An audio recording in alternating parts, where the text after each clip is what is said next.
que hay que defender el derecho a vivir en paz. ¿Qué entenderá esta asambleísta por el derecho de vivir en paz?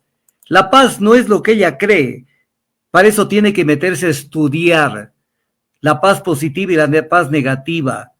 No es lo mismo la una que la otra. La paz es una, visto vulgarmente, es una ausencia de una agresión inmediata, pero la verdadera paz es cuando es quebrantada por una realidad económica, social, grave, que no permite que la gente se realice, que no tenga salud, que no tenga educación, que no tengan empleo sus hijos, que no tengan con qué pagar a la universidad. Esa es la verdadera paz. Invocaba Gisela Garzón, dice, la necesidad actual de la unidad del país. La unidad que pidió Luisa González. Claro, Luisa González la noche del 15 de octubre se olvidó de la campaña, se olvidó de todo. Incluso dijo que Daniel Noboa venció en democracia. Se olvidó de que no la dejaron llegar a la presidencia con la acusación de que ellos son los causantes de la muerte de Villavicencio. O sea, ¿para qué tanto trifulca en las elecciones? Se ha dado lo mismo el plan de gobierno y la candidatura de Daniel Noboa, de un social cristiano, de alguien de la Revolución Ciudadana o de cualquier otra parte. Se ha sido nada más terminar, darse la mano y todos estamos unidos. ¿Y unidos para qué? O sea, todos piensan lo mismo porque suena bonito decir, por ejemplo, todos tenemos que unirnos en función del bien común. ¿Pero qué es eso? O sea, esto ha sido siempre una aseveración de la derecha que le da vergüenza pertenecer a un partido, a un movimiento, que lo único que hace que busque es el beneficio propio y no el beneficio colectivo.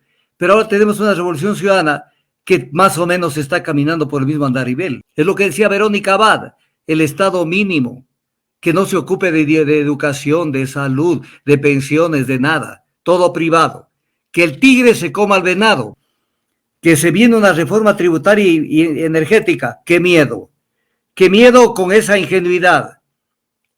Y dijo algo que fue gravísimo, que se traban los emprendimientos cuando el sector privado no tiene seguridad. Esa es la tesis exactamente neoliberal, que tiene que verse el rol de las Fuerzas Armadas. ¿Qué se olvidó Gisela Garzón de que hay un dictamen de la Corte Constitucional? Cuando el presidente Lasso quiso tratar esto en una enmienda, la Corte sacó esto y dijo que esto no se puede sacar. Nos ratificamos en lo que dijo nuestra compañera Luisa González el 15 de octubre, y es la necesidad no solo de unidad a lo largo del país, tanto en las fuerzas políticas como en los diferentes sectores, tomando en cuenta la crisis que estamos viviendo, sino fundamentalmente el respaldo a aquello que permite el cumplimiento de ofertas de campaña que se suman y que aportan al beneficio de la gente. En más, tenemos claro hacia dónde no iremos, y también lo dijo Luisa González el 15 de octubre, y no apoyaremos jamás un intento de privatización ni de salud, ni de educación, ni de la seguridad social, ni nada por el estilo. Hacia allá hemos defendido siempre lo público y no va a ser distinto, pero entendemos también que hay temas alrededor de lo económico que pueden beneficiarse de lo que propusimos en la campaña. Por ejemplo, un proyecto de ley económica urgente que incluya la condonación de deudas de la banca pública a sectores productivos hasta $10,000, o que les permita a las y los jóvenes un respiro en los créditos educativos, al menos con la remisión de intereses. Es decir, son temas que también el presidente, si es que así lo decide, podrá tomarlos y contará con nuestro apoyo. Primero, lo que es grave en materia política son las generalidades, ¿no es cierto? Cuando se dice, vamos a trabajar por el bien del país. ¿Qué es el bien del país? ¿Qué es el bien del país? Vamos a trabajar por darle seguridad a la gente. ¿Cómo le van a dar? Porque el cómo, el cuándo y de qué manera son claves, porque son distintas visiones de la vida, de la sociedad, de la política. Entonces, cuando nos dice Gisela Garzón, asambleísta de la Revolución Ciudadana en contacto directo, que van a tratar y van a apoyar la ley de riesgos, la ley de comunas, temas alrededor de lo económico. ¿Qué será alrededor de lo económico? Condonación de deudas hasta $10,000. En plena crisis, perdonando deudas. El tema de los becarios y el crédito educativo.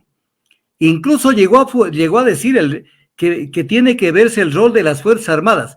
¿Qué se olvidó Gisela Garzón de que hay un dictamen de la Corte Constitucional?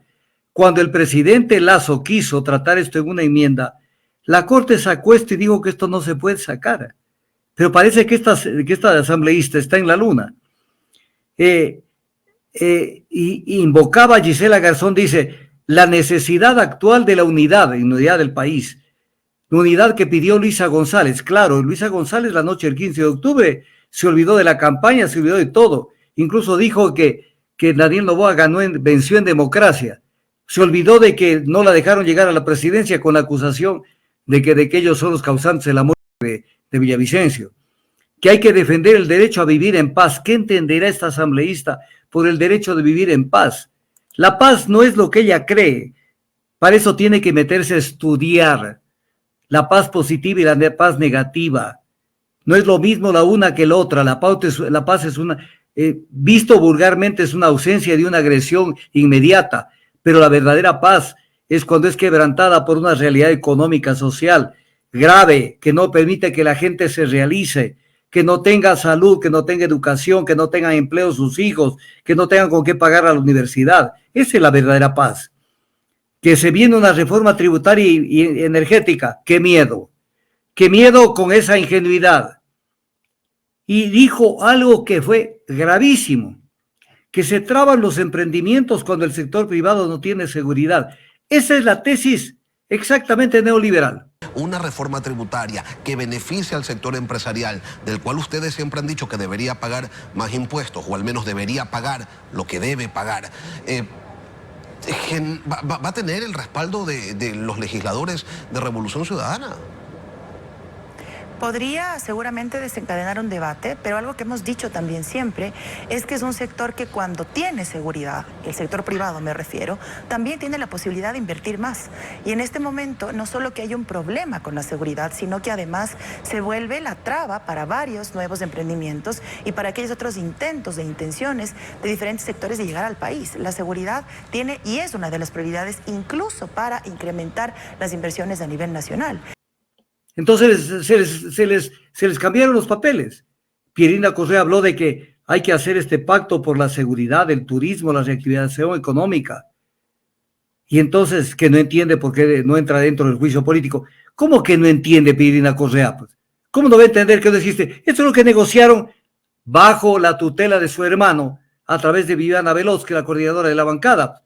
¿Acaso que no entra el tema de la fiscalía, del juicio político a Diana Salazar, porque ha sido que por obra del Espíritu Santo no va a haber el juicio político? Es porque están aceptando esto. Entonces, cuando todo esto se da, entonces uno termina por decir, bueno, ¿y qué es lo que está pasando? ¿Qué es lo que está pasando con el tema político ideológico?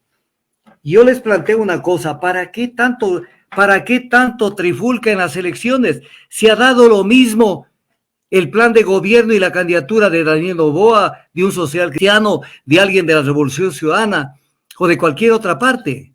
Se ha sido nada más terminar, darse la mano y todos estamos unidos. ¿Y unidos para qué? O sea, todos piensan lo mismo porque suena bonito decir, por ejemplo, todos tenemos que unirnos en función del bien común. ¿Pero qué es eso?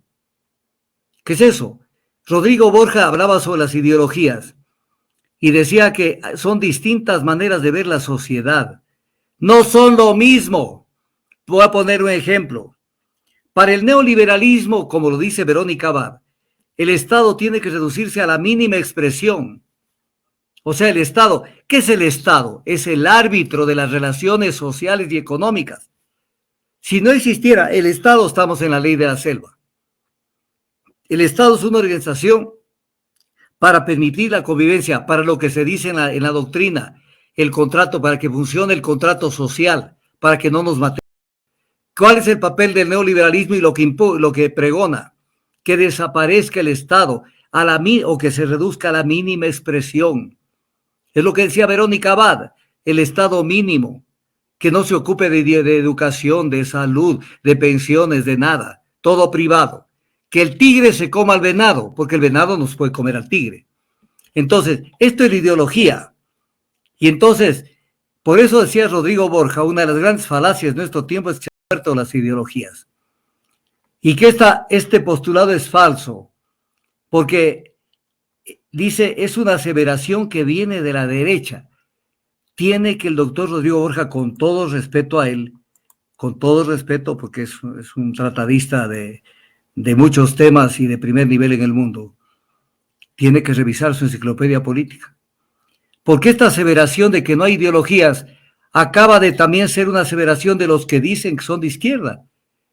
O sea, esto ha sido siempre una aseveración de la derecha que le da vergüenza pertenecer a un partido, a un movimiento, que lo único que hace es que busques el beneficio propio y no el beneficio colectivo. Pero ahora tenemos una revolución ciudadana que más o menos está caminando por el mismo andarivel. Entonces, cuando esto se da es porque estamos mal en el Ecuador.